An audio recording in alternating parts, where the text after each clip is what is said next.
Assalamu alaikum everyone. Welcome and welcome back to my channel. I hope you're all very fine. अच्छा, तो आज जी 23 सितंबर 2024 का एक article मेरे पास मौजूद है जो कि लिखा है जी मैम मलीहा लोधी ने। और ये बहुत अच्छा एक ज़ाविया नज़र आपको देगा, आपको समझ आएगी कि अच्छा चीज़ें इस तरह भी काम कर रही हैं। ठीक है, पैटर्न जो है वो हमारा अगेन सेम ही रहेगा कि सबसे पहले हम क्रक्स निकालेंगे, फिर देखेंगे कि इसके अंदर बेसिकली क्या बात की गई है, कौन सा ऐसा इम्पोर्टेंट एरिया है जिसको हम एज एन आर्ग्यूमेंट यूज़ कर सकते हैं अपने CSS के एग्ज़ाम में। ठीक है, अगर हमारे पास कोई ऐसे आ जाता है इससे रिलेटेड या हमारे पास कोई क्वेश्चन आ जाता है तो हम इसको कैसे यूज़ करेंगे, और एंड पर हम इसकी जो वोकैब है वो देखेंगे। अच्छा, सबसे पहले तो देखिए आप लोग जो इसका लफ्ज़ यहाँ पर यूज़ हुआ है उसके ऊपर ज़रा गौर कीजिए। फैटल डिस्ट्रैक्शन, फैटल कहते हैं जी मोहलिक को।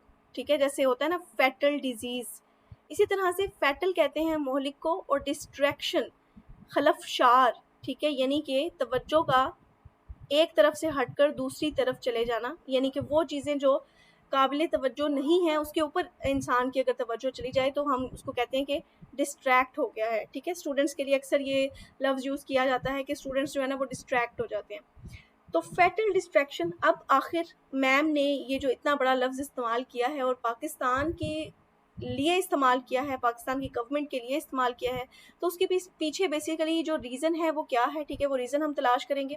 तो आखिर क्या चीज़ हम कर रहे हैं जो हमें फैटली डिस्ट्रैक्ट कर रही है हमारे मेन गोल से। ओके, तो अगर हम आर्टिकल में आगे की तरफ जाते हैं तो हमें पता चलता है कि राइटर ने अपनी बात का आगाज़ किया है कि इस करंट सिनेरियो में हमारा मुल्क जो है वो बहुत सारे मसाइल से दो चार हो रहा है, जिसके अंदर आपके इकोनॉमिक, पॉलिटिकल, सिक्योरिटी चैलेंजेस आ रहे हैं। The government has been expending most of its energy on either countering the opposition और trying to arbitrarily amend the constitution.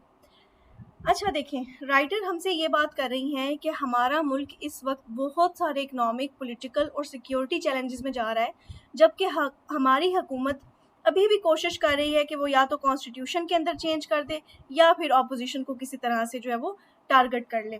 अच्छा देखें, मैं आपको सिंपल एक बात बताती हूँ कि आपके मुल्क की एक तो होती है हुकूमत, ठीक है, गवर्नमेंट, जो वो पार्टी जो हुकूमत में होती है। इसके अलावा कुछ पार्टीज़ होती हैं जो आपकी ऑपोजिशन होती हैं, यानी कि हुकूमत के ख़िलाफ़ होती हैं, इलेक्शंस में हारी हुई होती हैं।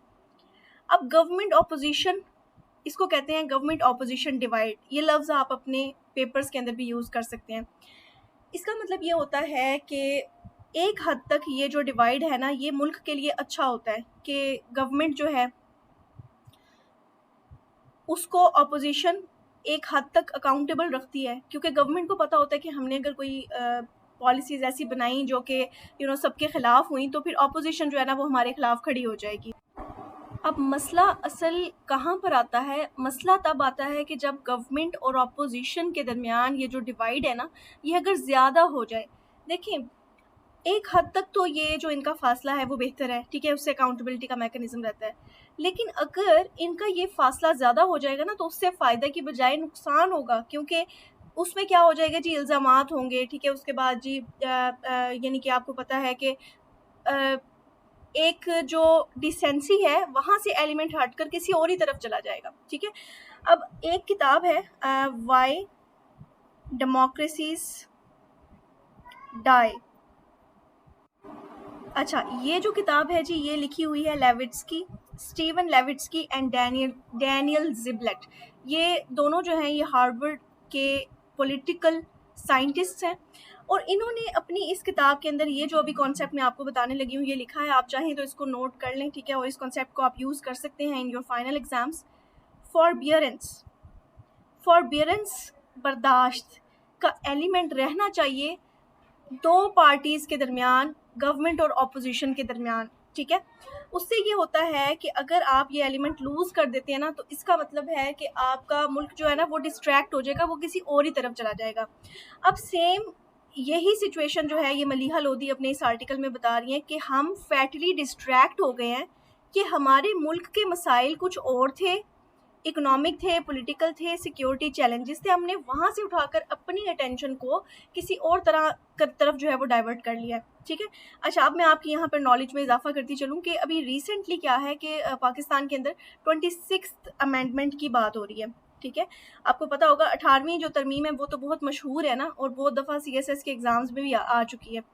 26th अमेंडमेंट की बात हो रही है। ये अमेंडमेंट क्या कहती है, ये इसने कुछ स्ट्रक्चरल चेंजेस की डिमांड की है जुडिशियल सिस्टम के अंदर, ठीक है। इसके अंदर ये जो है ये पिछले यानी कि कुछ अरसे में जो PMLN है उनकी गवर्नमेंट ने ये डिमांड की है। अब वो कहते हैं कि जो सुप्रीम चीफ जस्टिस है ना आपके, उनकी एज लिमिट जो है वो 65 से बढ़ाकर 68 कर दी जाए, ठीक है। अब इसमें क्या है कि काजी फैज़ ईसा जो है ना, वो करंटली जो चीफ जस्टिस है वो अक्टूबर में रिटायर हो रहे हैं, ठीक है। और उनकी रिटायरमेंट से पहले पहले वो जो है ना ये तरमीम करवाना चाहते हैं। उनको ये सूट करता होगा, ठीक है। लेकिन अब क्या है कि अगर आपने कोई भी बिल अपने पार्लियामेंट में पास करवाना हो तो उसके लिए 2/3 मेजॉरिटी जो है ना वो रिक्वायर्ड होती है कि वो आपके साथ खड़ी हो, तो फिर आप जो है ना वो अमेंडमेंट करवा सकते हैं। लेकिन अभी फ़िलहाल क्या है कि जी PMLN के साथ जो है वो 2/3 मेजॉरिटी नहीं खड़ी, ठीक है। अच्छा,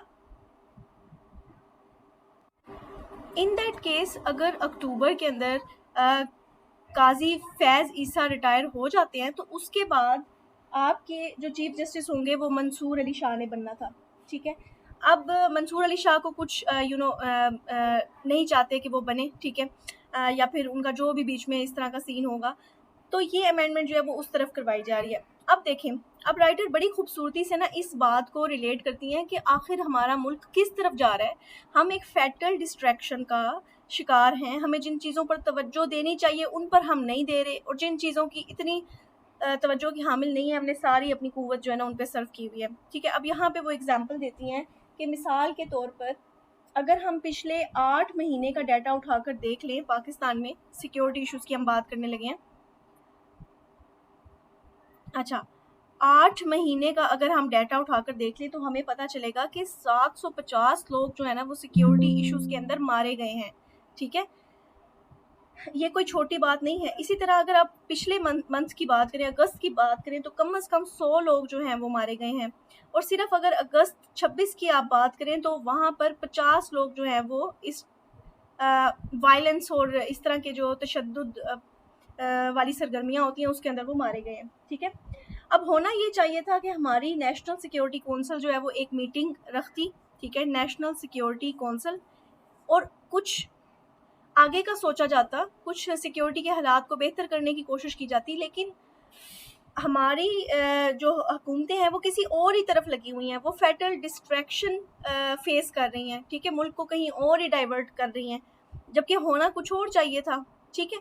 तो basically this is the crux of this whole article. इसको आप अगर आपका देखिए आपका आ जाता है CSS के अंदर ये टॉपिक, तो उसके अंदर आप चीज़ों को इसी तरह लिखेंगे कि हमें अपने मुल्क के सिक्योरिटी इश्यूज़ को, जो सबसे बड़ा इशू है इस वक्त पाकिस्तान का, उसको सॉल्व करने की ज़रूरत है। हमें अपने मुल्क की इकॉनमी को बेहतर बनाने की ज़रूरत है, ठीक है।